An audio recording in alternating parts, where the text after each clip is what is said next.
이순자 할머니, 이제 그만 포기하세요. 어차피 아무도 당신 말 안 믿어요. 김미정 주임의 차가운 목소리가 복도에 메아리쳤습니다. 하지만 그 여자는 몰랐어요. 76년을 살아온 이 할머니가 얼마나 끈질긴 사람인지를요. 그리고 침대 밑에 숨겨둔 그 일기장이 결국 모든 걸 뒤바꿔 놓을 거라는 것도 말이죠. 과연 저는 요양원의 거대한 비밀을 폭로할 수 있었을까요? 그 전에 잠깐 영상 오른쪽 아래 구독과 좋아요 버튼 눌러주셨나요? 그 두 버튼이 눌리면 할머니의 용기가 2배로 커집니다. 그럼 시작해 보겠습니다. 저는 이순자입니다. 올해 76세지요. 40년간 초등학교에서 아이들을 가르쳤던 교사였어요. 퇴직 후 혼자 지내다가 작년에 가족들의 권유로 이곳 사랑채 요양원에 들어오게 되었습니다. 엄마, 여기 정말 좋은 곳이에요. 시설도 좋고 직원분들도 친절하시고. 아들이 그렇게 말하며 저를 이곳으로 데려왔을 때 저도 나쁘지 않다고 생각했어요. 깔끔한 시설에 친절한 직원들, 그리고 무엇보다 김미정 주임의 따뜻한 미소가 인상적이었거든요. 어르신, 저희가 정말 잘 모실게요. 불편한 것 있으면 언제든 말씀하세요. 김 주임은 늘 이런 식으로 말했어요. 가족들 앞에서는 더욱 친절했고요. 저는 2인실에 배정받았습니다. 룸메이트는 박영순 할머니였어요. 79세의 할머니는 처음엔 낯설어했지만 금세 친해졌어요. 순자야, 여기 와서 정말 다행이야. 집에서 혼자 있을 때보다 훨씬 좋아. 박 할머니는 그렇게 말하곤 했어요. 저도 그래요. 같은 또래끼리 모여 사니까 외롭지 않았거든요. 그런데 한 달쯤 지난 어느 날이었어요. 아침에 일어나는데 박 할머니가 이상했습니다. 여기가 어디지? 나는 왜 여기 있는 거야? 어제까지만 해도 멀쩡했던 박 할머니가 갑자기 그러는 거예요. 저게 뭔 일이지? 어제 저녁에도 우리 같이 드라마 보면서 웃었는데. 박 할머니, 괜찮으세요? 여기는 사랑채 요양원이고 저는 이순자예요. 순자? 순자가 누구야? 나는 집에 가야 해. 박 할머니는 계속 그렇게 중얼거렸어요. 저는 급히 간병인을 불렀습니다. 정수민 씨, 박 할머니가 이상해요. 갑자기 기억을 못 하시는 것 같아요. 젊은 간병인 수민 씨가 달려와서 박 할머니를 살펴봤어요. 아, 치매 증상이 갑자기 심해지신 것 같네요. 김 주임님께 보고 드려야겠어요. 잠시 후 김미정 주임이 나타났습니다. 여전히 친절한 미소를 지으며 박 할머니를 살펴보더니 고개를 저었어요. 어르신들이 나이가 드시면 이런 일이 종종 있어요. 이순자 할머니도 너무 걱정하지 마세요. 박 할머니, 괜찮으시죠? 제가 도와드릴게요. 김 주임의 목소리는 부드러웠어요. 하지만 뭔가 어색했어요. 마치 연기를 하는 것 같은 느낌이랄까요? 그날 오후 박 할머니 가족들이 왔어요. 아들과 며느리가 급히 달려온 거였죠. 어머니, 갑자기 왜 이러세요? 어제 전화했을 때는 멀쩡하셨는데? 하지만 박 할머니는 가족들도 제대로 알아보지 못했어요. 김 주임이 가족들을 따로 불러서 상담을 했습니다. 저는 우연히 복도에서 그 대화를 들었어요. 갑작스럽게 치매가 진행되신 것 같아요.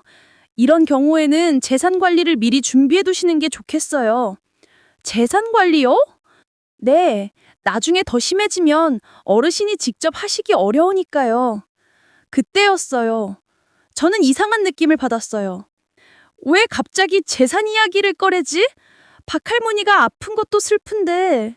다음 날 박 할머니는 조금 나아진 것처럼 보였어요. 하지만 여전히 혼란스러워했어요. 순자야, 내가 어제 뭘 했더라? 기억이 안 나? 괜찮아요, 박 할머니. 천천히 나아지실 거예요. 하지만 박 할머니는 자꾸 중얼거렸어요. 통장 비밀번호가 뭐였더라? 내 돈이 어디 갔지? 저는 점점 불안해졌어요. 박 할머니가 이런 말을 한 적이 없었거든요. 그날 오후 김 주임이 박 할머니를 데리고 사무실로 갔어요. 서류 정리 좀 도와드릴게요, 할머니. 1시간 후에 돌아온 박 할머니는 더욱 혼란스러워 보였어요. 뭔가 서명을 했는데 뭘 서명했더라? 저는 김 주임에게 물어봤어요. 주임님, 박 할머니가 무슨 서류에 서명하셨나요? 김 주임은 여전히 미소를 지으며 대답했어요. 아, 그냥 치료비 관련 동의서예요. 별거 아니에요. 하지만 그 미소가 왜 이렇게 어색하게 느껴지는 걸까요? 그날 밤 박할머니가 갑자기 제 손을 꼭 잡았어요. 순자야, 뭔가 이상해. 내가 뭘 잃어버린 것 같아. 무엇을 잃어버리셨어요? 모르겠어. 하지만 뭔가 중요한 걸 누군가가 가져간 것 같아. 박할머니의 눈에는 두려움이 가득했어요. 저는 그때 처음으로 확신했습니다. 뭔가 잘못되었다. 이건 단순한 치매가 아니야. 다음 날 아침 저는 박할머니를 더 자세히 관찰해 봤어요. 치매라고 하기엔 너무 이상한 부분들이 많았거든요. 예를 들어 저녁 메뉴는 기억하는데 자신의 통장 비밀번호는 기억 못한다거나 드라마 내용은 다 기억하는데 어제 서명한 서류는 기억 못한다거나요. 이건 뭔가 이상해. 정말 이상해. 그날 오후 김 주임이 또 다른 할머니를 사무실로 데려가는 걸 봤어요. 최영심 할머니였어요. 잠시 후 돌아온 최할머니도 박할머니와 비슷한 모습이었어요. 혼란스러워하고 뭔가를 잃어버린 것 같다고 중얼거리는 저는 섬뜩함을 느꼈어요. 이건 우연이 아니야. 분명 뭔가 있어. 그날 밤 저는 잠들지 못하고 생각에 잠겨 있었어요. 40년간 교사로 살면서 아이들의 거짓말을 수도 없이 봐왔거든요. 그래서 알 수 있었어요. 김미정 주임이 뭔가를 숨기고 있다는 것을요. 하지만 아직 확실하진 않았어요. 그저 의심일 뿐이었죠. 그런데 이틀 후 결정적인 순간이 왔습니다. 김 주임이 박 할머니 가족들과 상담하는 모습을 다시 봤는데 이번엔 더 구체적인 이야기를 하고 있었어요. 어르신 상태가 많이 심각해지신 것 같아요. 재산 관리를 전문 기관에 맡기시는 게 어떨까요? 전문 기관이요? 저희가 소개해 드릴 수 있는 믿을 만한 곳이 있어요. 그 순간 저는 깨달았어요. 이건 단순한 치매가 아니라 의도적인 뭔가가 벌어지고 있는 거야. 하지만 누가 76세 할머니의 말을 믿어줄까요? 그날 밤 저는 결심했습니다. 직접 증거를 찾아내겠다고요. 설령 아무도 믿어주지 않더라도 말이에요. 서랍에서 오래된 공책을 하나 꺼내어 침대 밑에 숨겼어요. 내일부터 모든 걸 기록하기 시작하겠어. 분명히 뭔가 있을 거야. 그 공책을 침대 밑에 숨긴 지 사흘째 되던 날이었어요. 새벽 4시, 박할머니의 거친 숨소리가 저를 깨웠습니다. 옆 침대에서 뒤척이는 소리가 들리더니 갑자기 조용해졌어요. 박할머니, 괜찮으세요? 대답이 없었어요. 침대에서 일어나 가까이 가보니 박할머니가 제 손목을 꽉 잡았습니다. 차가운 손이었어요. 도와주세요. 그들이 내 돈을... 목소리가 떨리고 있었어요. 마치 무언가에 쫓기는 사람처럼요. 누구요? 누가 할머니 돈을 어떻게 했다는 거예요? 하지만 박할머니는 더 이상 대답하지 않았어요. 그저 제 손만 꽉 잡고 있을 뿐이었습니다. 저는 급히 비상벨을 눌렀어요. 잠시 후 야간 간병사가 달려왔고 곧이어 김미정 주임도 나타났어요. 새벽 4시인데도 금세 나타나다니 너무 빨랐어요. 마치 기다리고 있었다는 듯이. 어르신, 무슨 일이세요? 김 주임은 박할머니 상태를 확인하더니 119에 신고했어요. 하지만 그 표정에서 당황함보다는 오히려 안도감 같은 게 스쳐 지나가는 것 같았어요. 아니야, 내가 너무 예민한 거야. 새벽이라 그런 거겠지. 구급차가 도착했고 박할머니는 병원으로 이송되었습니다. 저는 함께 가겠다고 했지만 김주임이 만류했어요. 이순자 할머니, 너무 걱정하지 마세요. 병원에서 연락 주실 거예요. 하지만 제가 마지막에 박할머니와 이야기했는데. 그런 이야기는 나중에 하시고 지금은 푹 쉬세요. 김주임의 목소리에는 단호함이 섞여 있었어요. 다음 날 오전 박할머니가 세상을 떠났다는 소식을 들었어요. 자연사였어요. 심장이 갑자기 멈춘 거죠. 나이가 있으시니까. 의사의 설명이었어요. 하지만 저는 받아들일 수 없었어요. 어제까지만 해도 멀쩡했는데? 그리고 마지막에 했던 그 말은 뭐지? 박할머니 장례식이 이틀 후에 치러졌어요. 가족들이 모두 와서 슬퍼했지만 저는 다른 생각에 사로잡혀 있었어요. 장례식장에서 박할머니 아들을 만났을 때 저는 용기를 내어 말했어요. 박할머니가 돌아가시기 전에 이상한 말씀을 하셨어요. 그들이 내 돈을... 이런 말씀을요. 박할머니 아들은 고개를 저었어요. 이순자 할머니, 저희 어머니는 치매가 있으셨잖아요. 그런 말씀은 의미가 없어요. 하지마, 분명히... 할머니도 나이가 드시니까 헛것이 보이시는 거 아니에요. 요양원에서도 그런 말씀 하시더라고요. 요양원에서? 누가 그런 말을 했지? 장례식이 끝나고 요양원으로 돌아왔을 때 김주임이 저를 따로 불렀어요. 이순자 할머니, 박할머니 일로 많이 힘드셨죠? 네, 너무 갑작스러워서요. 그런데 할머니, 혹시 요즘 기억력에 문제는 없으세요? 갑자기 무슨 소리지? 기억력이요? 네, 박할머니 가족분들이 할머니가 이상한 말씀을 하신다고 하시더라고요. 혹시 치매 초기 증상일 수도 있으니까 검사를 받아보시는 게 어떨까요? 저는 온몸에 소름이 돋았어요. 이 여자가 지금 뭘 하려는 거지? 나를 치매 환자로 만들려고? 저는 멀쩡해요. 40년간 교사 생활을 했는데 치매가 무슨... 물론이에요. 하지만 예당 차원에서요. 요즘 어르신들이 스트레스를 많이 받으시면 그런 증상이 나타나기도 하거든요. 김주임의 미소는 여전했지만 눈빛이 차가웠어요. 그날 밤 저는 잠들지 못했어요. 박할머니의 마지막 말이 계속 머릿속을 맴돌았거든요. 그들이 내 돈을... 그들이 누구지? 김주임을 말하는 건가? 새로운 룸메이트가 배정되기 전까지 저는 혼자 방을 사용할 수 있었어요. 그래서 밤늦게 침대 밑에서 공책을 꺼내어 쓰기 시작했습니다. 첫 번째 기록. 박영순 할머니 사망.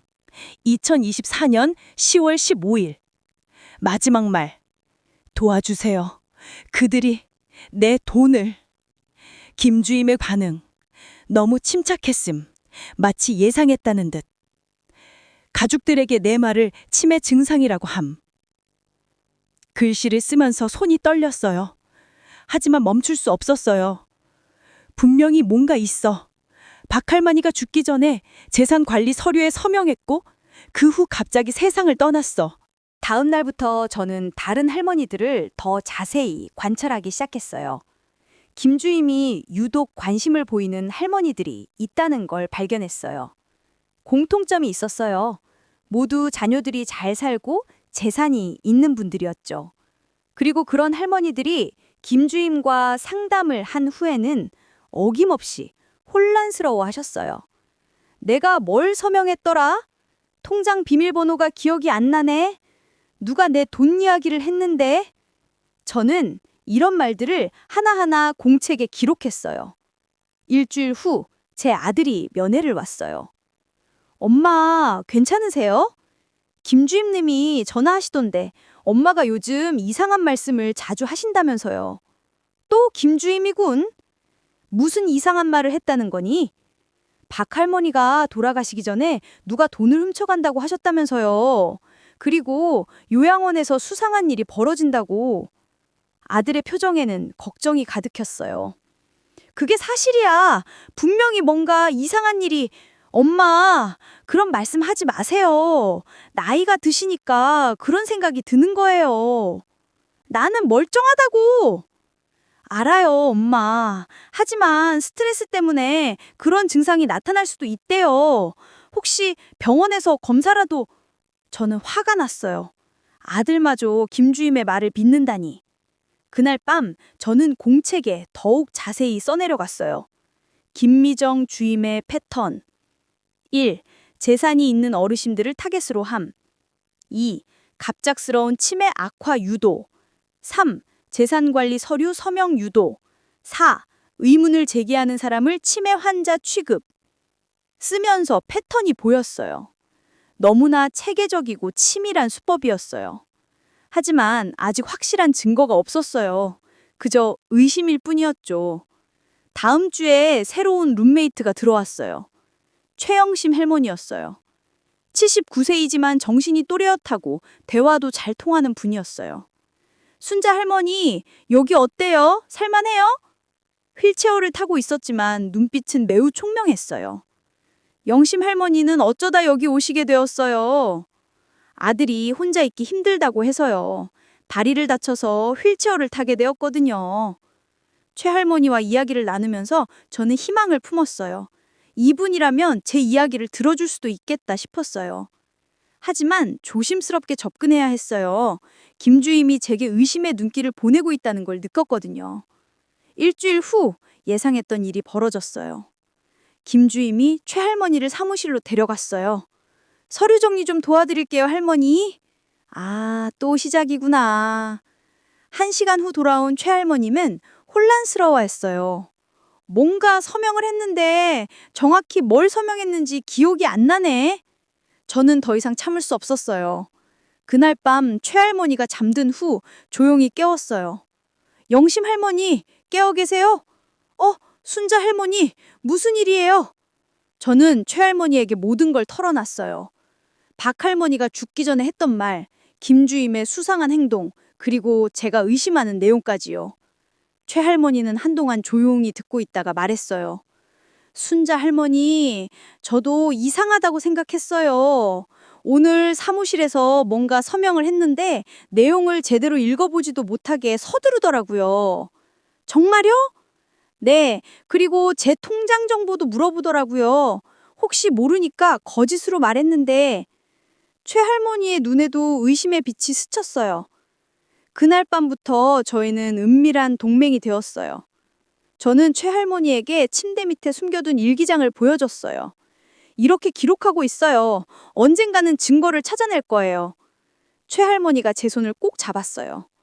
순자 할머니, 저도 도울게요. 휠체어 덕분에 밤에 돌아다니기가 쉬워요. 그렇게 저희의 비밀 조사가 본격적으로 시작되었습니다. 박 할머니의 죽음이 헛되지 않게 하려고 진실을 밝혀내야 했어요. 그들이 누구든 무엇을 하고 있든 반드시 막아낼 거야. 저 할머니와 동맹을 맺은 지 일주일이 지났어요. 매일 밤 11시가 되면 저희는 조용히 속삭이며 그날 있었던 일들을 정리했습니다. 저는 침대 밑에서 일기장을 꺼내고 제 할머니는 휠체어에 앉아 망을 봐주었어요.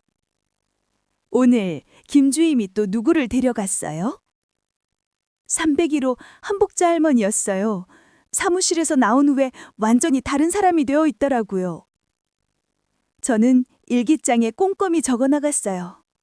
3월 23일 기록. 한복자 할머니.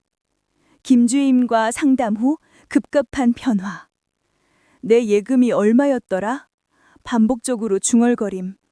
가족에게 전화할 때 누가 내 돈 건드렸어!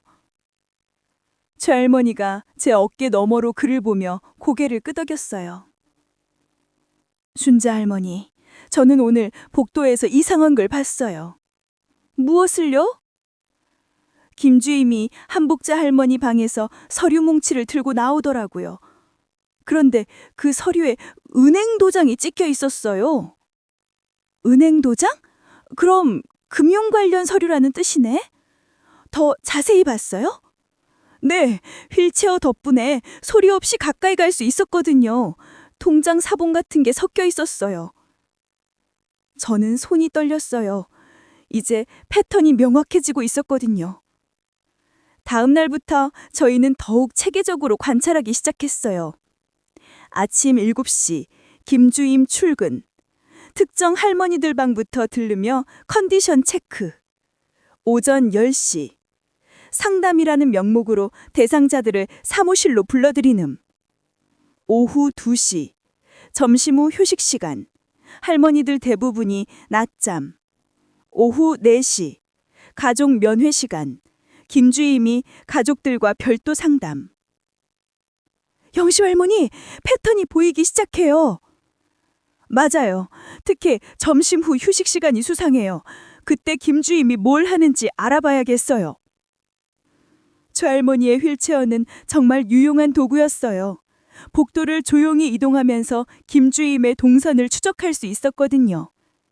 사흘 후 최할머니가 중대한 발견을 했어요. 순자 할머니, 큰일이에요. 무슨 일이에요? 김주임 사무실에서 이상한 소리가 들려요. 복사기 돌아가는 소리하고 그리고 누군가와 전화 통화하는 소리요. 여보세요? 네, 또 한 명 정리됐어요. 통장 사본이랑 인감 증명서까지 다 확보했고요. 최할머니가 들은 김주임의 통화 내용이었어요. 또 한 명 정리됐다는 게 무슨 뜻이지? 그리고 통장 사본에 인감 증명서까지 확보? 저는 온몸에 소름이 돋았어요. 더 들었어요? 네, 다음 타겟은 312호로 정했다. 자녀들이 부자라서 관리할 재산이 많다고 하더라고요. 312호? 그건 김순덕 할머니 방이에요.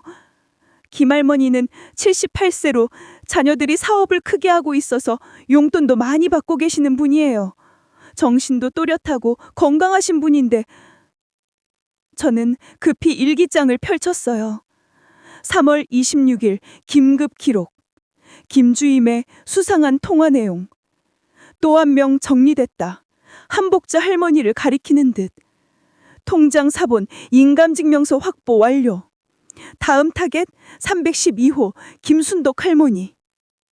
이제 의심이 아니라 확신이 들었어요. 김미정 주임이 체계적으로 할머니들의 재산을 노리고 있어. 용심 할머니, 우리가 김순덕 할머니에게 경고해줘야 하지 않겠어요? 그런데 뭐라고 말해요? 증거가 없는데 누가 믿겠어요? 맞는 말이었어요. 아직까지는 정황상 의심스러울 뿐이었거든요. 그럼 더 확실한 증거를 찾아야 해요. 그날 밤부터 저희의 작전이 본격적으로 시작되었어요. 최할머니가 밤마다 휠체어로 복도를 순찰하고 저는 다른 할머니들과 대화하며 정보를 모으기 시작했어요. 며칠 후 놀라운 사실을 발견했어요. 순자야, 나 요즘 이상해. 김순덕 할머니가 제게 말했어요. 무엇이 이상하세요? 어제 김주임이 나를 사무실로 불러서 이런저런 서류에 서명하라고 하더라고. 그런데 뭘 서명했는지 기억이 잘 안 나. 벌써 시작됐구나. 어떤 서류였어요? 재산관리 위임장인가 그런 것 같았는데 아들한테 물어봐야 할 것 같다고 했더니 급하다고 하더라고. 위임장? 그럼 이미 김순덕 할머니의 재산관리 권한을 넘겨받은 거네? 저는 급히 최할머니에게 이 사실을 알렸어요. 영심 할머니, 벌써 김순덕 할머니가 서명해버렸어요. 그럼 이제 끝인가요? 아니에요. 아직 가족들이 모르고 있으니까 알려줘야 해요. 하지만 그때 문제가 생겼어요. 다음 날 오후 김주임이 저를 따로 불렀어요. 이순자 할머니, 잠깐 이야기 좀 해요. 사무실로 들어가니 김주임의 표정이 평소와 달랐어요. 친절한 미소는 온데간데 없고 차가운 눈빛만 남아 있었어요. 할머니, 요즘 다른 어르신들께 이상한 말씀 많이 하시죠? 이상한 말이요?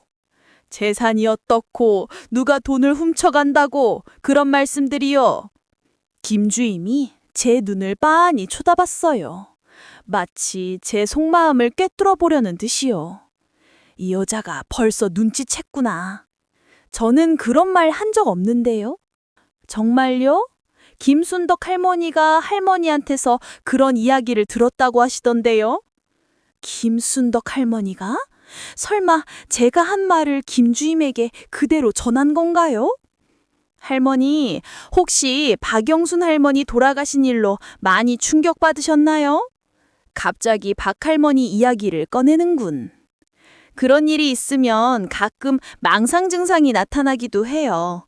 특히 나이 드신 분들은 더욱 그렇고요. 또 치매 이야기네. 이 여자가 날 어떻게 처리하려는지 뻔해. 저는 멀쩡합니다. 물론이에요. 하지만 예방 차원에서 약물 치료를 시작하시는 게 어떨까요? 약물 치료? 무슨 약이요? 정신 안정제요. 스트레스와 불안감을 줄여주는 약이에요. 저는 온몸이 차가워졌어요. 정신 안정제라니. 그럼 저를 약물로 조종하려는 거야? 저는 약을 안 먹겠어요. 할머니, 이건 치료예요. 가족분들께도 말씀드렸는데 모두 동의하셨어요. 가족들이 동의했다고? 언제? 제가 직접 아들과 이야기해보겠어요. 할머니, 너무 고집 부리지 마세요. 약 안 드시면 더 심해질 수도 있어요. 김주임의 목소리에는 위협이 섞여 있었어요. 그날 저녁부터 간병인들이 제게 약을 가져오기 시작했어요. 이순자 할머니, 약 드실 시간이에요. 하얀 알약 2개였어요. 뭔지도 모르는 약을 먹을 수는 없었어요. 지금 안 먹겠어요. 할머니, 김주임님이 꼭 드시라고 하셨어요. 어쩔 수 없이 약을 받아서 입에 넣었지만 삼키지 않고 나중에 휴지에 뱉어냈어요. 그날 밤 최할머니에게 모든 걸 털어놨어요.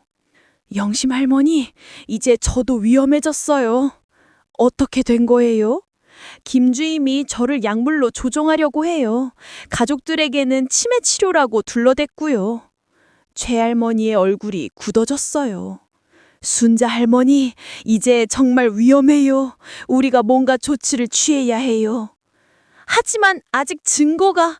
아니에요. 더 이상 기다릴 수 없어요. 최할머니가 제 손을 꼭 잡았어요. 내일부터는 더욱 조심해야 해요.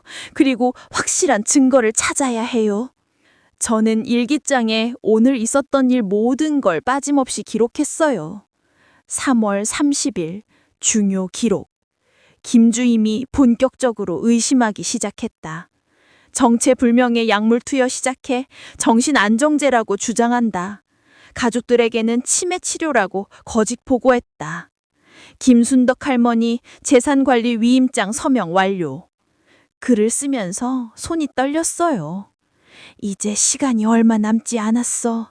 저들이 나를 완전히 조종하기 전에 반드시 증거를 찾아내야 해. 하지만 김주임의 감시망이 생각보다 촘촘했어요. 다른 간병인들도 모두 김주임 편이었고 심지어 몇몇 할머니들까지 김주임에게 정보를 흘리고 있었어요. 이 요양원 전체가 김주임의 통제하에 있는 것 같았어요. 과연 우리가 이 거대한 음모를 막아낼 수 있을까요? 박할머니처럼 저희도 조용히 사라져버리는 건 아닐까요? 김주임이 제게 약을 먹이기 시작한 지 사흘이 지났어요. 매번 약을 받아서 입에 넣는 척하고 나중에 휴지에 뱉어냈지만 언제까지 이런 식으로 버틸 수 있을지 모르겠어요. 특히 간병인들의 감시가 점점 심해지고 있었어요. 이순자 할머니, 약 잘 드셨죠? 입안에 남아있는 거 없죠? 이런 식으로 확인까지 하기 시작했어요. 그런데 그날 아침 새로운 얼굴이 나타났어요. 안녕하세요, 어르신들. 저는 새로 오게 된 정수민입니다. 20대 후반으로 보이는 젊은 여자였어요. 다른 간병인들과는 뭔가 분위기가 달랐어요. 눈빛이 따뜻하고 진짜 할머니들을 걱정하는 마음이 느껴졌거든요. 반갑습니다, 수민 씨. 할머니, 혹시 불편한 점 있으시면 언제든 말씀해 주세요. 수민이 제 손을 살짝 잡으며 말했어요. 그 손길에서 진심이 느껴졌어요. 이 사람은 다를 수도 있겠다. 하지만 성급하게 판단할 순 없었어요. 혹시 김주임이 제게 접근하기 위해 보낸 사람일 수도 있거든요. 점심시간에 수민이 제게 약을 가져왔어요. 할머니, 약 드실 시간이에요. 이게 무슨 이야기인지 알 수 있을까요? 수민이 약봉지를 확인하더니 이상한 표정을 지었어요. 이게 뭐지? 할머니, 정신과 약물이네요. 정신과 약물요? 네, 항정신병 약물이에요. 할머니가 정신과 진료를 받으신 건가요? 저는 깜짝 놀랐어요. 김주임이 단순한 정신안정제라고 했는데 항정신병 약물이라니. 저는 정신과 진료 받은 적 없어요. 수민의 얼굴이 심각해졌어요. 그럼 왜 이런 약이... 잠깐만요, 할머니. 수민이 약봉지를 더 자세히 살펴봤어요. 이상하네요. 처방 전에 의사 서명이 없어요. 처방 전에 의사 서명이 없다고? 그 순간 복도에서 김주임의 목소리가 들렸어요. 수민 씨, 뭐 하고 있어요? 수민이 재빨리 약봉지를 치우며 대답했어요. 아, 할머니께 약 드리고 있었어요. 김주임이 우리 쪽으로 다가오면서 날카로운 눈빛으로 수민을 쳐다봤어요. 약은 그냥 드리면 되는 거예요. 별다른 설명은 하지 마세요. 하지만 어르신이 궁금해하시면 수민 선 신입이니까 모르겠지만 어르신들께 의학적인 설명을 하면 오히려 불안해하세요. 김주임의 목소리에는 경고의 의미가 담겨 있었어요. 수민이 고개를 숙였어요. 네, 알겠습니다. 김주임이 나간 후 수민이 제게 조용히 말했어요. 할머니, 이 약 정말 드셔야 하는 거 맞아요? 저는 잠시 망설였어요. 이 사람을 믿어도 될까? 하지만 지금 상황에서는 도움이 필요했어요. 수민 씨, 사실은 그때 최할머니가 휠체어를 타고 나타났어요. 순자 할머니, 새로 오신 간병사님이시네요. 네, 정수민입니다. 최할머니가 제게 의미심장한 눈빛을 보냈어요. 조심하라는 뜻이었어요. 저는 결국 입을 다물 수밖에 없었어요. 그날 오후 수민이 다른 할머니들을 돌보는 모습을 지켜봤어요. 다른 간병인들과는 정말 달랐어요. 진심으로 할머니들을 챙기고 불편한 점은 없는지 세심하게 살펴봤어요. 특히 치매가 있으신 할머니들에게도 존댓말을 쓰며 정중하게 대했어요. 이 사람은 진짜 좋은 사람 같은데. 하지만 아직 확신할 수는 없었어요. 다음 날 수민에게 작은 테스트를 해봤어요. 수민 씨, 김주임님은 어떤 분 같아요? 수민이 잠시 주변을 둘러본 후 조용히 대답했어요. 글쎄요, 일은 잘하시는 것 같은데 뭔가 차가운 느낌이 있어요. 차가운 느낌이요? 네, 어르신들을 대할 때도 감정이 별로 없으시고 마치 업무를 처리하는 것 같달까요? 수민의 답변에서 순수함이 느껴졌어요. 만약 김주임의 사람이라면 이런 식으로 말하지 않았을 거예요. 그날 저녁 최할머니와 대화를 나눴어요. 영심할머니, 새로운 수민 씨 어때요? 다른 간병인들과는 확실히 달라 보여요. 진심으로 우리를 챙기는 것 같고. 저도 그렇게 생각해요. 혹시 도움을 요청해 볼까요? 너무 위험하지 않을까요? 만약 김주임 편이라면. 하지만 이대로는 안 돼요. 김주임이 저한테 이상한 약을 먹이고 있어요. 최할머니가 심각한 표정을 지었어요. 그럼 조심스럽게 접근해 봐요. 하지만 한 번에 모든 걸 털어놓지는 말고요. 다음 날 기회가 왔어요. 수민이 혼자서 제 방 청소를 하고 있을 때였어요. 수민 씨, 혹시 잠깐 이야기할 수 있을까요? 네, 할머니. 무슨 말씀이시죠? 저는 조심스럽게 말문을 열었어요. 여기 요양원에서 이상한 일들이 벌어지는 것 같아요. 수민의 손이 멈췄어요. 이상한 일이요? 할머니들이 갑자기 치매가 심해지고 그러고 나면 재산 관련 서류를 작성하게 되고.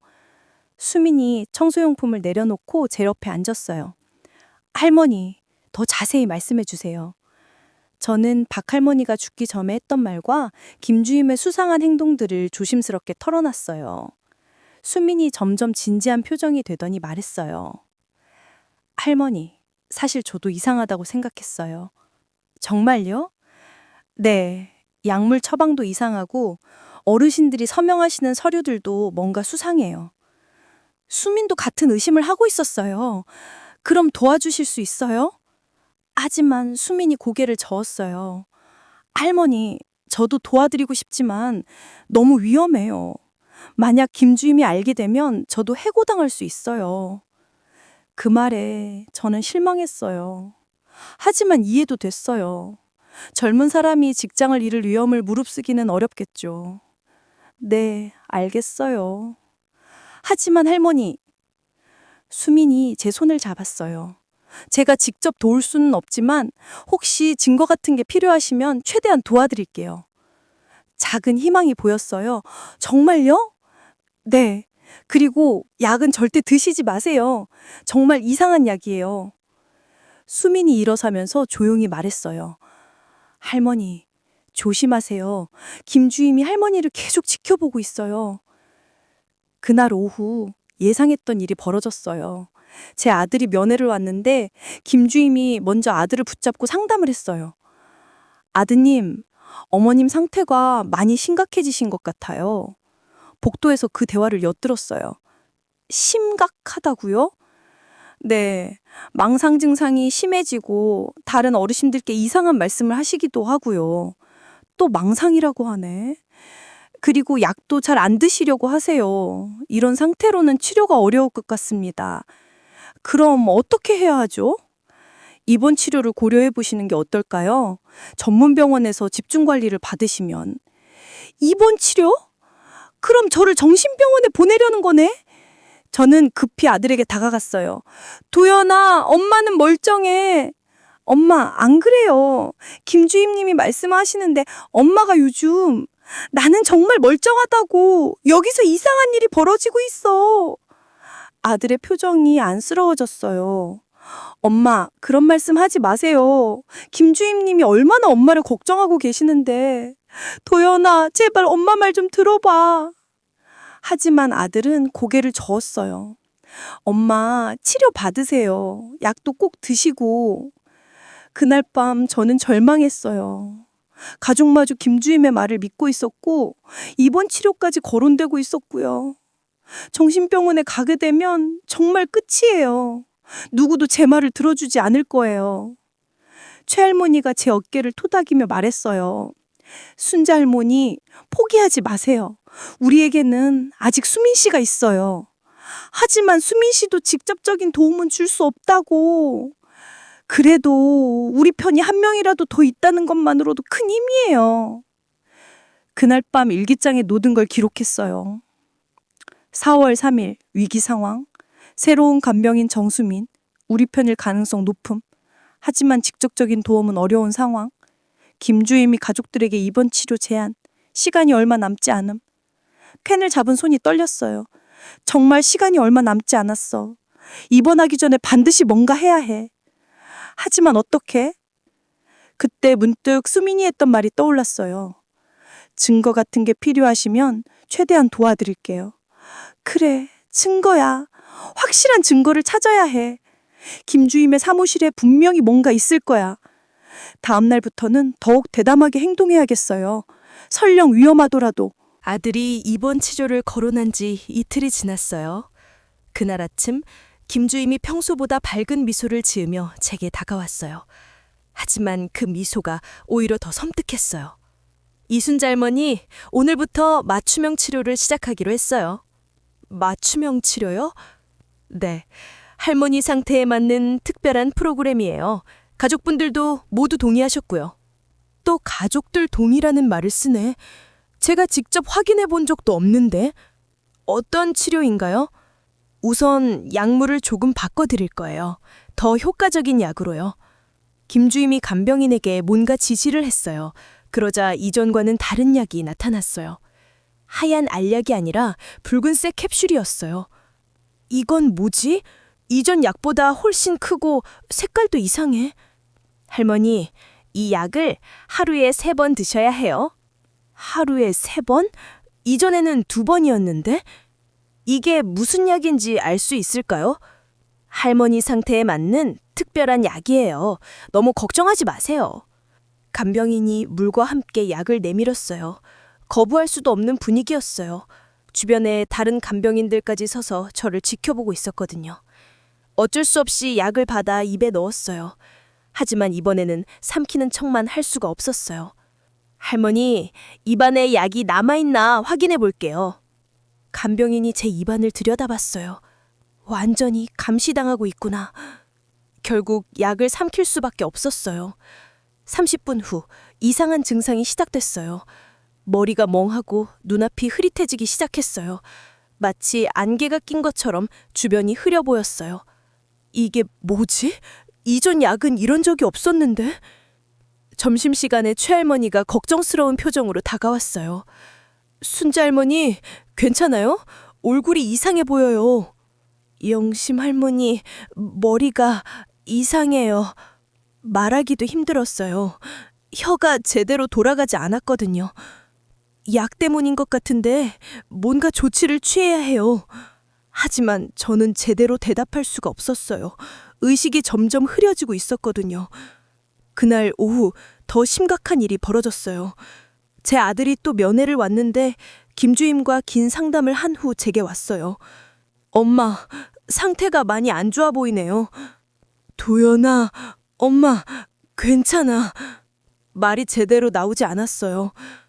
김주임님 말씀으로는 엄마 치매가 급속도로 진행되고 있다고 하시던데. 엄마, 혹시 재산 관리 같은 것들 미리 정리해 둬야 하지 않을까요? 재산 관리? 드디어 시작됐구나. 도연아, 아니야. 엄마는... 하지만 말이 제대로 전달되지 않았어요. 엄마, 걱정하지 마세요. 김주임님이 좋은 전문기관을 소개해 주셨어요. 거기서 엄마 재산을 안전하게 관리해 주신대요. 김주임이 소개한 곳이라고? 그럼 결국 김주임 손 안에 들어가는 거네? 싫어, 싫다고. 엄마, 이 상태로는 스스로 관리하기 어려우시잖아요. 그날 저녁 의식이 조금 돌아왔을 때 최할머니와 급히 대화를 나눴어요. 영심 할머니, 이제 저도 끝인 것 같아요. 무슨 소리예요? 포기하면 안 돼요. 약 때문에 정신이 맑지 않아요. 그리고 재산 관리까지. 최할머니가 제 손을 꽉 잡았어요. 순자 할머니, 일기장은 어디에 있어요? 침대 밑. 안 돼요. 너무 위험해요. 다른 곳에 숨겨야 해요. 최할머니가 휠체어로 침대 밑을 확인하더니 일기장을 꺼냈어요. 제가 안전한 곳에 숨겨둘게요. 그때 복도에서 발소리가 들렸어요. 최할머니가 재빨리 일기장을 무릎 담요 밑에 숨겼어요. 김주임이 들어왔어요. 어르신들, 아직 안 주무세요? 아, 네. 이순자 할머니가 많이 힘들어하셔서. 그럴 거예요. 약 때문에 적응 기간이 필요하거든요.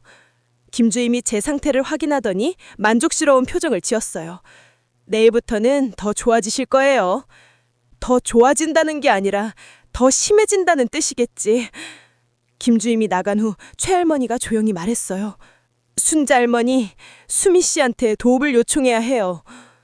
하지만 수민 씨는 지금 상황에서는 선택의 여지가 없어요. 다음 날 아침 두 번째 약을 먹은 후 상태가 더욱 심해졌어요. 걷는 것도 힘들어지고 말도 거의 할 수 없게 되었어요. 마치 제 몸이 제 것이 아닌 것 같았어요. 수민이 제 상태를 보더니 깜짝 놀랐어요. 할머니, 어떻게 이렇게 되신 거예요? 수민 씨, 도와주세요. 간신히 말을 했지만 수민이 알아들었어요. 할머니, 이 약이 뭔지 알아봐야겠어요. 수민이 제게 준 약봉지를 몰래 가져가더니 잠시 후 돌아와서는 충격적인 말을 했어요. 할머니, 이게 항정신병 약물 중에서도 아주 강한 약이에요. 이런 약은 중증 정신질환자에게나 쓰는 거예요. 중증 정신질환자용 약물이라고? 그리고 처방량도 너무 많아요. 할머니 체중으로는 절반도 안 되는 양이어야 정성인데 김주임이 저를 완전히 조종하려고 하는 거였어요. 정신을 잃게 만들어서 아무것도 저항할 수 없게 만드는 거였죠. 수민 씨, 제발 도와주세요. 수민이 한참을 망설이더니 결심한 듯 말했어요. 할머니, 정확히 뭘 도와드려야 하는지 말씀해 주세요. 저는 간신히 정신을 차리고 수민에게 모든 것을 털어놨어요. 일기장의 존재, 김주임의 수법, 그리고 제가 다음 희생자가 되었다는 것까지요. 수민의 얼굴이 점점 굳어졌어요. 할머니, 정말 그런 일이 벌어지고 있는 거예요? 그래요. 증거는 최 할머니가 가지고 있어요. 알겠어요. 제가 뭔가 해보겠어요. 그날 오후 더욱 심각한 상황이 벌어졌어요. 김주임이 제 아들과 함께 변호사를 데리고 온 거예요. 이게 재산관리 위임장입니다. 어르신 상태가 이러시니까 미리 준비해 두시는 게 좋겠어요. 변호사가 서류를 내밀었어요. 어르신, 여기에 서명만 해주시면 됩니다. 저는 고개를 저었어요. 아직 정신이 완전히 나간 건 아니었거든요. 싫어요. 싫다고요. 엄마, 이것도 엄마를 위한 거예요. 어르신, 지금 서명하지 않으시면 나중에 더 복잡해집니다. 변호사가 강요하기 시작했어요. 엄마, 제발 서명해 주세요. 아들까지 나서서 강요하니 저는 절망스러웠어요. 하지만 그때 최할머니가 나타났어요. 잠깐만요. 이순자 할머니가 지금 상태가 이상한데 중요한 서류에 서명을 받는 게 맞나요? 변호사가 최할머니를 쳐다봤어요. 어르신은 누구시죠? 룸메이트인데 평소에 멀쩡하던 분이 갑자기 이상해지셨어요. 약 때문인 것 같은데. 김주임이 재빨리 끼어들었어요. 최할머니, 이건 전문적인 일이니까 어르신들은 신경 쓰지 마세요. 하지만 뭔가 이상해요. 최할머니가 목소리를 높였지만 아무도 들으려 하지 않았어요. 결국 주변 사람들의 압박으로 저는 서류에 서명할 수밖에 없었어요. 손이 떨려서 글씨도 제대로 쓸 수 없었지만요. 서명이 끝나자 김주임이 만족스러운 미소를 지었어요. 수고하셨습니다. 이제 어르신 재산이 안전하게 관리될 거예요. 안전하게 관리된다고? 김주임 손으로 들어간다는 뜻이겠지. 그날 밤 저는 완전히 절망했어요. 재산관리 위임장까지 빼앗겼으니 이제 정말 끝이었어요. 최할머니가 저를 위로하려 했지만 소용없었어요. 순자 할머니, 아직 포기하면 안 돼요. 영심 할머니, 이제 끝이에요. 박 할머니처럼 저도 그런 말 하지 마세요. 우리에게는 아직 수민 씨가 있어요. 하지만 수민 한 명이 이 거대한 음모를 막을 수 있을까요? 그날 밤 새벽에 더욱 무서운 일이 벌어졌어요. 갑자기 가심이 답답해지고 숨이 잘 안 쉬어졌어요. 영심 할머니, 이상해요. 순자 할머니, 어떻게 된 거예요? 최 할머니가 비상벨을 눌렀어요. 김주임과 간병인들이 달려왔어요. 어떻게 된 거죠? 갑자기 숨을 못 쉰대요. 김주임이 제 상태를 확인하더니 119에 신고했어요. 하지만 그 표정에서 당황함보다는 마치 예상했다는 느낌이 들었어요. 박 할머니가 죽기 전 상황과 너무 비슷했거든요. 구급차로 이송되면서 저는 생각했어요. 이제 정말 끝인가? 박 할머니처럼 저도 이렇게 사라져버리는 건가? 하지만 그때 최 할머니가 제 손을 꽉 잡으며 말했어요. 순자 할머니, 절대 포기하면 안 돼요. 제가 반드시 진실을 밝혀낼 거예요. 그리고 제 귀에 작게 속삭였어요. 일기장은 안전한 곳에 숨겨두었어요. 그리고 수민 씨한테도 얘기했어요. 마지막 희망이었어요. 최할머니와 수민이 진실을 밝혀낼 수 있을까요? 아니면 저도 박할머니처럼 영영 입을 다물게 되는 걸까요? 응급실로 향하는 구급차 안에서 저는 간절히 기도했어요. 제발 진실이 밝혀지기를. 병원에서 하루를 보낸 후 다시 요양원으로 돌아왔어요. 의사는 일시적인 약물 부작용이라고 진단했지만 저는 알고 있었어요. 이건 김주임이 의도적으로 만들어낸 상황이라는 것을요. 돌아오자마자 김주임이 반갑지 않은 소식을 전했어요. 이순자 할머니, 앞으로는 특별 관리실에서 지내시게 됐어요. 특별 관리실이요? 네, 할머니 상태가 불안정하시니까 혼자서 계시는 게 안전해요. 특별 관리실이라니 사실상 격리실이네. 안내받은 방은 복도 맨 끝에 있었어요. 다른 방들과 떨어져 있고 창문도 작았어요. 마치 감옥 같았어요. 영심 할머니는 어떻게 되는 거예요? 최할머니는 원래 방에 그대로 계시면 돼요. 할머니만 여기서 지내시면 되고요. 최할머니와 떨어지게 되다니. 면회는 할 수 있나요? 할머니 상태가 안정될 때까지는 제한적으로만 가능해요. 김주임의 미소 뒤에 숨은 의도가 뻔했어요. 저를 완전히 고립시키려는 거였죠. 그날 오후 예상치 못한 일이 벌어졌어요. 김주임이 청소업체 직원들을 데리고 나타난 거예요. 오늘 이순자 할머니 원래 방을 대청소할 예정이에요. 대청소라고? 왜 갑자기? 할머니 짐 중에 필요 없는 건 정리하고 방도 완전히 소독할 거예요. 그 말을 듣고 저는 온몸이 차가워졌어요. 일기장, 혹시 일기장을 찾으려는 건가?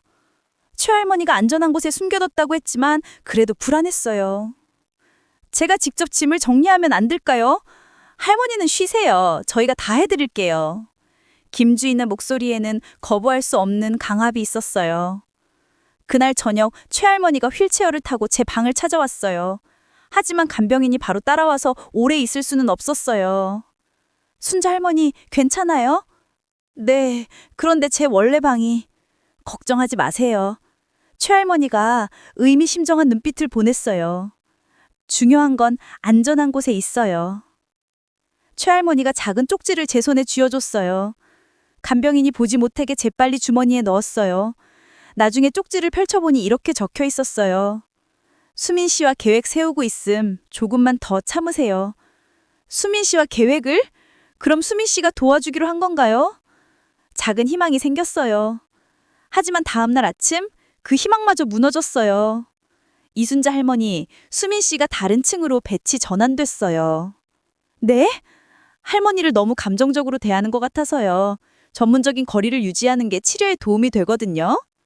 김주임이 수민을 의심하고 있었던 거예요. 대신 새로운 간병인이 왔어요. 김주임과 같은 편인 게 뻔한 사람이었어요. 안녕하세요, 할머니. 저는 박미경이에요. 차가운 눈빛에 기계적인 말투였어요.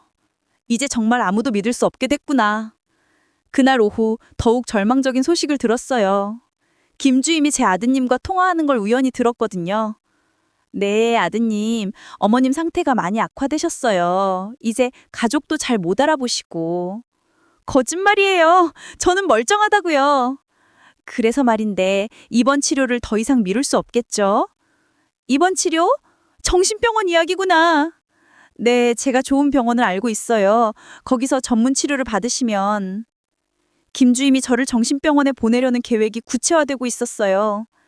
그곳에 가게 되면 정말 아무도 제 말을 들어주지 않을 거예요. 그날 밤 저는 절망에 빠져 있었어요. 최할머니와도 떨어졌고 수민도 다른 층으로 갔고 곧 정신병원까지 가게 될 상황이었어요. 혹시 박할머니도 이런 기분이었을까? 아무도 자신을 믿어주지 않고 서서히 모든 걸 빼앗겨가는 그 절망감을. 새벽 2시쯤 복도에서 수상한 소리가 들렸어요. 문틈으로 살짝 보니 김주임과 다른 직원이 뭔가를 나누고 있었어요. 아직 못 찾았어? 네, 아무리 뒤져봐도 없어요. 분명히 어딘가 숨겨뒀을 텐데 최할머니 방도 확인해봤어? 그건 아직. 내일 최할머니 방도 대청소한다고 해. 그리고 다른 할머니들 방도 하나씩 체크해봐. 일기장을 찾고 있었어요. 저는 가슴이 두근두근했어요. 최할머니가 아무리 잘 숨겨뒀다고 해도 이렇게 체계적으로 찾으면 언젠가는 발견될 거예요. 다음 날 아침 예상한 대로 최할머니 방에서 대청소가 시작됐어요. 최할머니는 휠체어로 복도에 나와 있었는데 얼굴이 창백했어요. 저는 제 방에서 나갈 수도 없었어요. 새로운 간병인이 계속 지켜보고 있었거든요. 할머니, 밖에 나가시면 안 되세요? 화장실만, 실내 화장실 이용하세요? 완전히 감금당한 상태였어요. 오후가 되어서야 최할머니를 볼 수 있었어요. 휠체어를 타고 제 방 앞을 지나가는 최할머니의 표정이 심각했어요. 눈빛으로 뭔가를 알려주려 했지만 간병인이 있어서 대화할 수 없었어요. 그날 저녁 최할머니에게서 또 다른 쪽지가 왔어요. 간병인이 잠깐 자리를 비운 사이에 휠체어로 지나가면서 제 침대 위에 놓고 간 거였어요. 위험해짐. 내일까지만 버틸 수 있을 듯. 수민 씨가 뭔가 준비 중이라고 함. 내일까지만? 그럼 일기장에 발각될 위험이 있다는 뜻인가요? 그날 밤 저는 정말 무서웠어요. 만약 일기장이 발견되면 모든 증거가 사라질 거예요. 그리고 최할머니도 위험해질 거고요. 혹시 최할머니가 박할머니처럼 상상하기도 싫었어요. 새벽 3시쯤 복도에서 또 다른 소리가 들렸어요. 이번에는 김주임과 모르는 남자의 목소리였어요. 내일까지 처리해야 해. 더 이상 미룰 수 없어. 알겠습니다. 그런데 최할머니는 어떻게 할까요? 그 할머니도 조만간 자연스럽게 정리될 거야.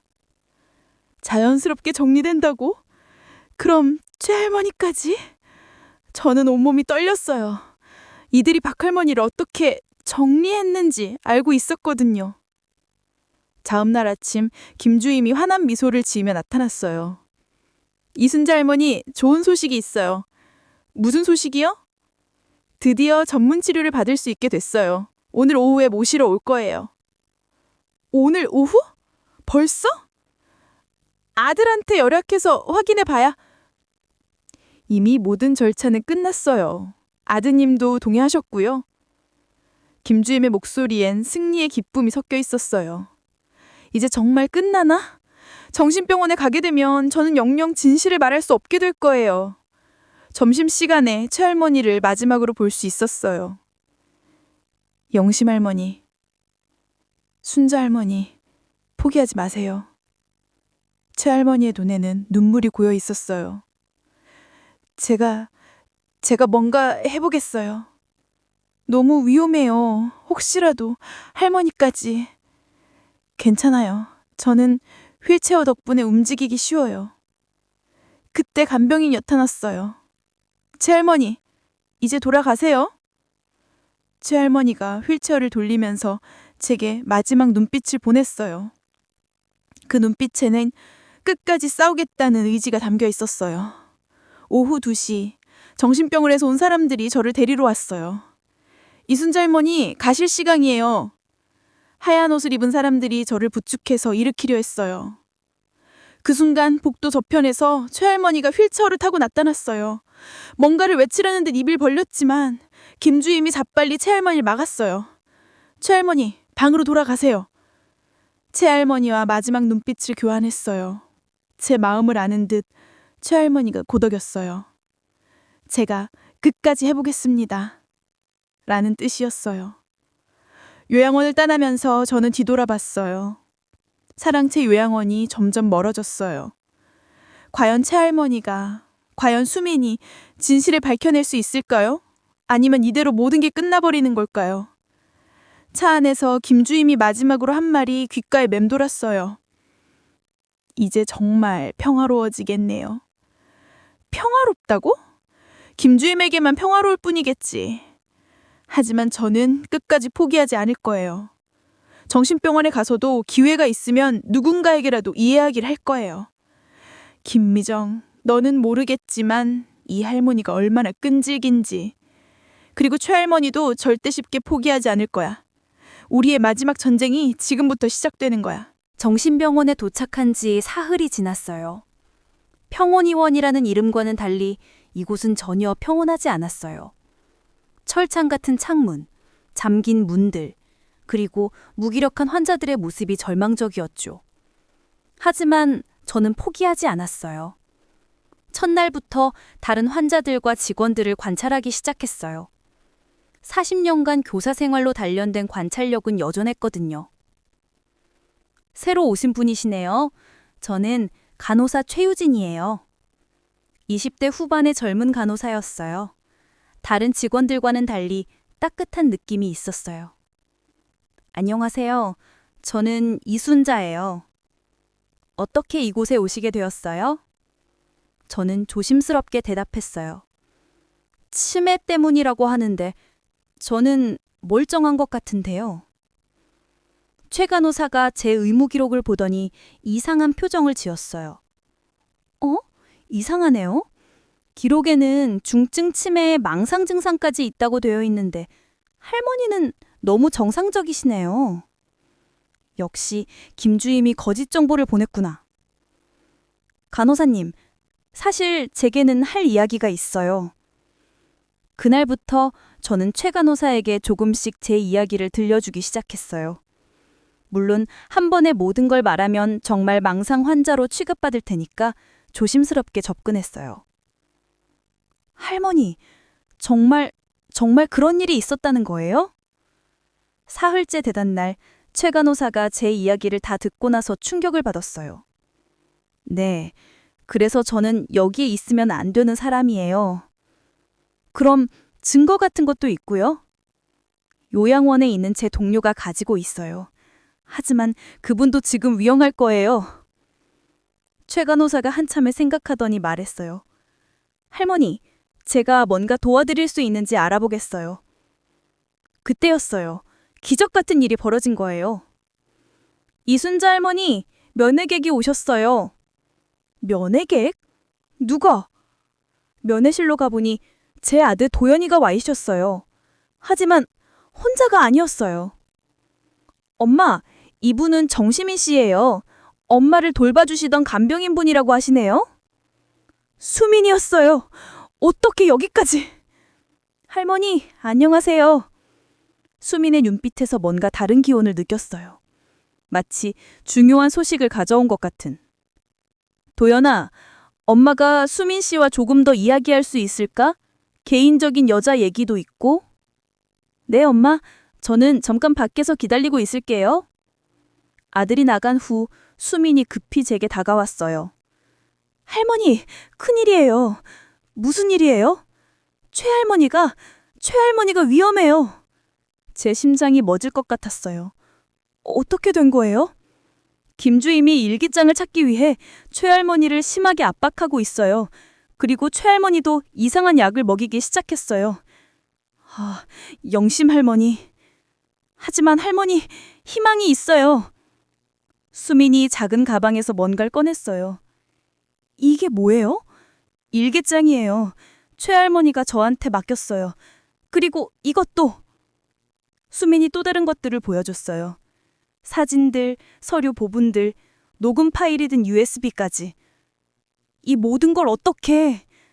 제가 김주임 사무실에 몰래 들어가서 복사한 거예요. 그리고 김주임이 전화 통화하는 것도 녹음했어요. 수민의 윤기가 놀라웠어요. 하지만 수민 씨, 너무 위험해요. 할머니, 이제 위험을 감수할 때예요. 더 이상 기다리면 최할머니도 박할머니처럼.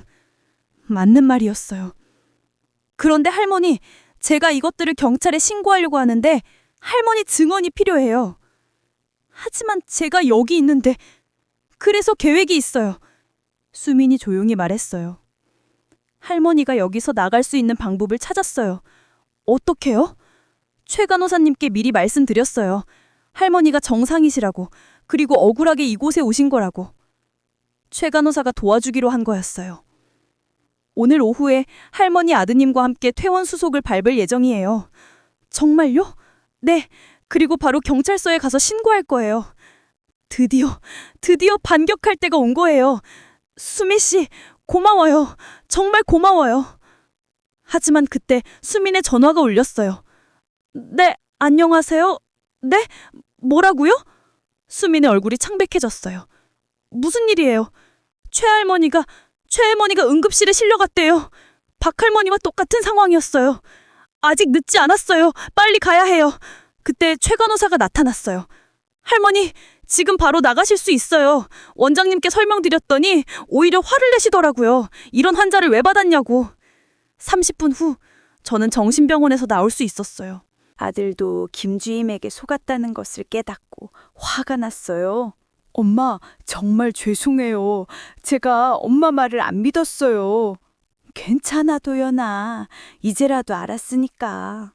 수민의 차를 타고 경찰서로 향하는 길에 저는 마지막 작전을 준비했어요. 일기장의 모든 내용을 머릿속에 정리하고 김주임의 수법을 체계적으로 설명할 준비를 했어요. 경찰서에 도착하니 이미 최할머니도 와 있었어요. 영심 할머니, 순자 할머니, 정말 다행이에요. 최할머니는 생각보다 건강해 보였어요. 저는 약을 먹는 척만 했어요. 순자 할머니가 가르쳐준 방법으로요. 역시 영리한 분이었어요. 경찰서에서 저희는 모든 증거를 제출했어요. 일기장, 사진, 서류 사본, 녹음 파일까지. 이 정도면 충분한 증거네요. 바로 수사에 착수하겠습니다. 형사님이 말했어요. 하지만 저는 더 확실하게 하고 싶었어요. 형사님, 제가 직접 현장에서 증언할 수 있을까요? 현장에서요? 네. 김 주임이 제가 여기 있다는 걸 모르니까 깜짝 등장하면 당황해서 실수할 거예요. 형사님이 웃으며 고개를 끄덕였어요. 할머니, 정말 대단하시네요. 그날 오후 5시 경찰과 함께 요양원에 도착했어요. 김 주임은 평소처럼 업무를 보고 있었어요.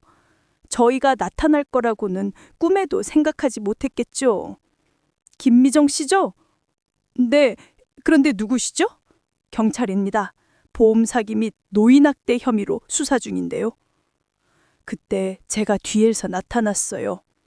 김미정 씨, 오랜만이네요. 김 주임의 얼굴이 새하얗게 질렸어요. 이순자 할머니? 어떻게 놀랐죠? 76세 할머니가 이렇게 돌아올 줄은 몰랐겠네요. 김 주임이 당황하며 말했어요.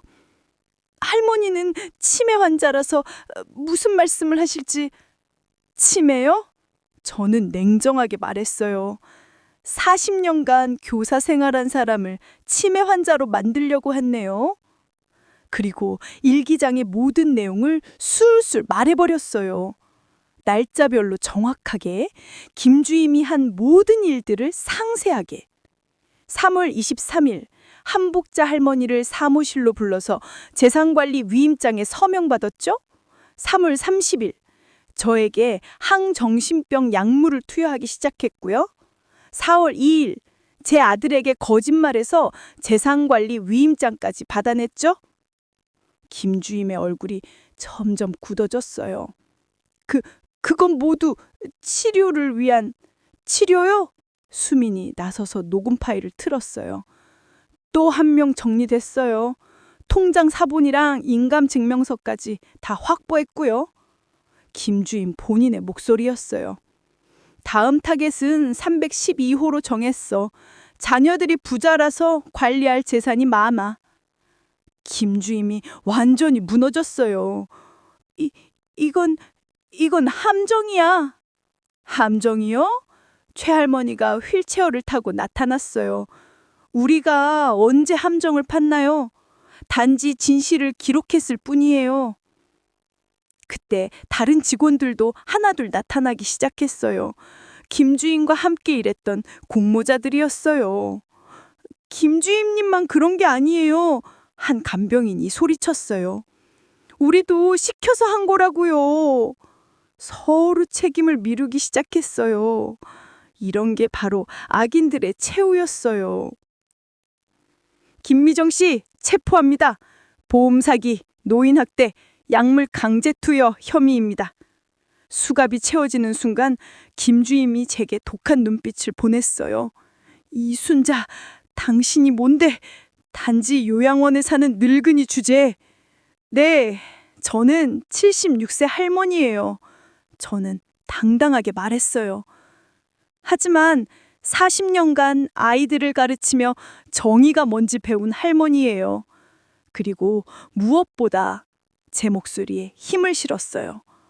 박영순 할머니의 마지막 부탁을 지켜야 하는 할머니예요. 김 주임이 경찰서에 실려가는 모습을 보면서 저는 박 할머니를 생각했어요. 이제 편히 쉬세요, 박 할머니. 정의는 늦을지언정 반드시 실현되는 거예요. 그날 저녁 뉴스에서 이 사건이 대대적으로 고도됐어요. 요양원 직원들의 체계적 보험 사기 사건, 76세 할머니의 용기 있는 고발, 노인 인권 보호의 새로운 전환점. 수민이 제게 말했어요. 할머니 정말 대단하세요. 혼자서 이 모든 걸 해내시다니. 혼자가 아니었어요. 저는 채할머니의 손을 잡았어요. 우리가 함께였고, 그리고 무엇보다 진실이 함께였어요. 그날 밤, 저는 오랜만에 평안한 잠을 잤어요. 76년을 살면서 가장 자랑스러운 순간이었어요. 나이가 들었다고, 약하다고, 아무도 믿어주지 않는다고 포기할 이유는 없다는 것과, 그리고 정의는 반드시 승리한다는 것을 다시 한번 확인할 수 있었어요. 사건이 터진 지 6개월이 지났어요. 법정에서 김미정과 공모자들에 대한 판결이 내려졌습니다. 피고인 김미정은 보험 사기, 노인 학대, 약물 강제 투여 등의 혐의로 징역 5년을 선고한다. 공모자들은 각각 징역 2년에서 3년을 선고한다. 법정에서 판결문이 낭독될 때 저는 방청석에 앉아 있었어요. 김 주임이 마지막으로 저를 쳐다봤을 때 그 눈빛에는 더 이상 오만함이 없었어요. 그저 자신의 잘못을 깨달은 사람의 후회만 남아 있었죠. 이순자 할머니께서 피해자 대표로 의견 진술을 해주시겠습니다. 재판장이 저를 불렀어요. 저는 천천히 일어나서 마이크 앞에 섰습니다. 저는 76세 이순자입니다. 제 목소리가 법정에 울려 퍼졌어요. 40년간 아이들을 가르치며 살았고 지금은 요양원에서 생활하는 평범한 할머니입니다. 하지만 오늘 이 자리에서 말씀드리고 싶은 것은 나이가 들었다고 몸이 불편하다고 해서 우리의 존엄성까지 빼앗길 수는 없다는 것입니다.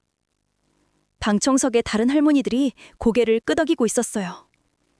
박영순 할머니께서 돌아가시기 전에 도와달라고 하신 그 마지막 부탁, 그 부탁을 지키기 위해 저는 이 길을 선택했습니다.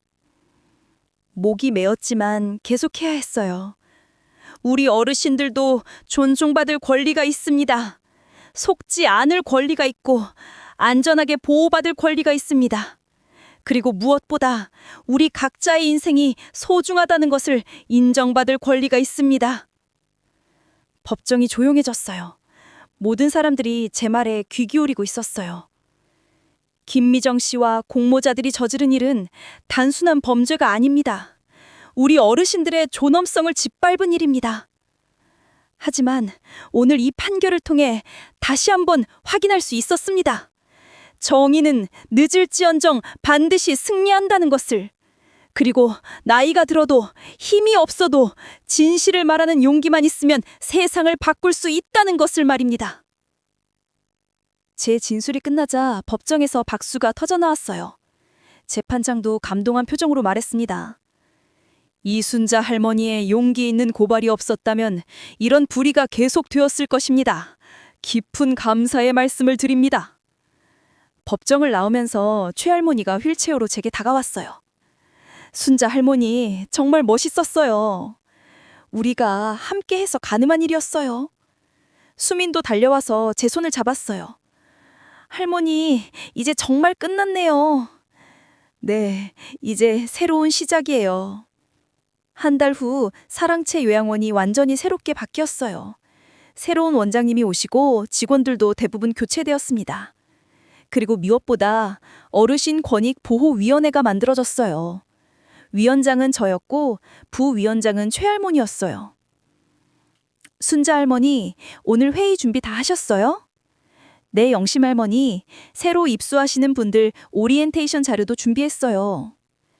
저희의 역할은 새로 오시는 할머니, 할아버지들께 권리를 설명해드리고 혹시 부당한 일을 당하시면 언제든 말씀해달라고 안내하는 것이었어요. 그리고 정기적으로 요양원 운영을 점검하고 개선 사항을 제안하는 일도 했어요. 할머니들, 회의 시간이에요. 수민이 부르는 소리에 저희는 회의실로 향했어요. 수민은 이제 이곳의 주임이 되었어요. 진짜 어르신들을 사랑하는 마음으로 일하는 주임이었죠. 오늘은 새로 오신 김영수 할아버지 적응 상황을 점검해 보겠습니다. 회의를 진행하면서 저는 뿌듯함을 입겼어요. 이제 이곳에서는 김주임 같은 일이 절대 일어날 수 없을 거였어요. 회의가 끝나고 저는 제 방으로 들어왔습니다. 침대 밑에서 낡은 일기장을 꺼냈어요. 하지만 이제는 다른 용도로 사용하고 있었죠. 오늘의 감사일기. 김영수 할아버지가 웃으며 여기 정말 좋다 하셨음. 새로운 간병사 이진영 씨가 어르신들께 정말 친절함. 오늘도 평화로운 하루였음. 이제 일기장에는 의심과 불안이 아니라 감사와 희망을 적고 있어요. 저녁 식사 시간에 식당에서 다른 할머니들과 함께 앉았어요. 손자 할머니 덕분에 우리가 이렇게 편안하게 지낼 수 있네요. 한복자 할머니가 고마워하셨어요. 김주임에게 속아서 재산관리 위임장까지 빼앗겼던 분이었는데 다행히 모든 것을 되찾을 수 있었어요. 제가 한 게 아니에요. 우리 모두가 함께 해낸 거예요. 그래도 순자 할머니가 용기를 내지 않았다면 김순덕 할머니도 말씀하셨어요. 정말 무서웠을 텐데 어떻게 그런 용기가 나셨어요? 저는 잠시 생각해 봤어요. 사실 저도 무서웠어요. 하지만 박영순 할머니가 마지막에 하신 말씀이 계속 머릿속에 맴돌았거든요. 도와달라는 그 한마디가요? 네. 그리고 생각했어요. 만약 제가 아무것도 하지 않으면 박 할머니의 죽음이 헛된 게 되는 거라고. 그래서 무서워도 포기할 수 없었어요. 그날 밤 제 방에서 창밖을 바라보며 지난 일들을 생각해 봤어요. 만약 제가 그때 포기했다면 어떻게 되었을까요? 김주임은 계속해서 다른 할머니들을 속였을 거고 더 많은 분들이 피해를 당했을 거예요. 하지만 이제는 그런 걱정을 하지 않아도 돼요. 다음 날 아침 반가운 방문객이 있었어요. 할머니! 제 손자 민호가 대학교 과제 때문에 인터뷰하러 온 거예요. 할머니 이야기를 듣고 사회복지학과로 전과하기로 했어요. 정말? 네, 할머니처럼 어르신들을 도와드리는 일을 하고 싶어요. 제 가심이 따뜻해졌어요. 할머니, 정말 자랑스러워요. 76살에 그런 대단한 일을 해내시다니. 민호야, 나이는 숫자일 뿐이야. 중요한 건 포기하지 않는 마음이지. 그날 오후 뜻밖의 편지가 도착했어요. 발신인은 김미정이었어요. 편지를 뜯어보니 이렇게 적혀 있었어요. 이순자 할머니께. 정말 오랜만에 편지를 써봅니다. 교도소에서 지내면서 많은 생각을 했어요. 제가 정말 잘못했다는 것을, 그리고 할머니들께 얼마나 큰 상처를 드렸는지 깨달았습니다. 특히 박영순 할머니, 그분이 돌아가시기 전에 하신 말씀이 계속 귓가에 맴돌아요. 제가 한 일이 얼마나 나쁜 일이었는지 이제야 알겠어요. 할머니께서 저를 용서해달라고 말하지는 않겠어요. 다만 할머니의 용기 덕분에 제가 잘못을 깨달을 수 있었다는 것을 감사하게 생각합니다. 출소 후에는 정말로 어르신들을 돕는 일을 하고 싶어요. 속죄의 의미라도 말이에요. 할머니께서 보여주신 용기와 정의감을 잊지 않겠습니다. 김미정, 올림. 편지를 읽고 나니 복잡한 마음이 들었어요. 분노보다는 안타까움이 먼저 들었어요. 처음부터 올바른 길을 잤다면 얼마나 좋았을까 하고 말이에요. 최할머니에게 편지 내용을 들려주니 고개를 끄덕이셨어요. 사람은 변할 수 있다고 믿어요.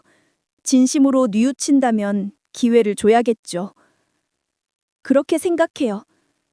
6개월 후 요양원에 특별한 방문객이 있었어요. 기자들이었어요. 이순자 할머니 사건이 사회에 큰 파장을 일으키면서 다른 요양원들도 점검을 받게 되었고 전국적으로 노인복지 인권 보호에 대한 관심이 높아진 거였어요. 할머니, 마지막으로 하고 싶은 말씀이 있다면. 기자가 마이크를 내밀었어요. 저는 카메라를 바라보며 말했어요. 나이가 들었다고 해서, 몸이 불편하다고 해서 포기하지 마세요. 우리에게도 여전히 할 수 있는 일들이 많이 있어요. 그리고 무엇보다 서로를 지켜주세요. 가족처럼, 진짜 가족처럼 말이에요. 인터뷰가 끝나고 저는 혼자서 요양원 정원을 산책했어요. 봄이 와서 꽃들이 피기 시작했어요. 박할머니가 좋아했던 개나리도 노랗게 피어나고 있었어요. 박할머니, 잘 보고 계시죠? 이제 정말 평화로워졌어요. 바람에 개나리 꽃잎이 흩날렸어요. 마치 박할머니가 수고했다고 인사하는 것 같았어요. 저녁에 일기를 쓰면서 생각해 봤어요. 오늘의 감사일기. 전국에서 우리 이야기를 보고 용기를 얻었다는 분들의 편지가 도착함. 개나리 꽃이 활짝 피었음. 영심 할머니와 함께 웃으며 산책했음. 오늘도 모든 어르신들이 평안하셨음. 펜을 놓으면서 저는 깨달았어요. 진정한 승리라는 것은 악인을 벌주는 것에서 끝나는 게 아니라는 것을. 모든 사람이 존엄하게 살 수 있는 세상을 만드는 것, 그것이 진짜 승리라는 것을. 76년을 살아오면서 가장 자랑스러운 1년이었어요. 앞으로 제게 얼마의 시간이 더 남아있을지 모르지만 남은 시간 동안은 이곳 어르신들과 함께 평화롭게 지낼 수 있을 거예요. 그리고 혹시 또 다른 부당한 일이 벌어진다면 이 할머니는 또다시 싸울 준비가 되어 있답니다. 침대 밑에 일기장과 함께 말이에요.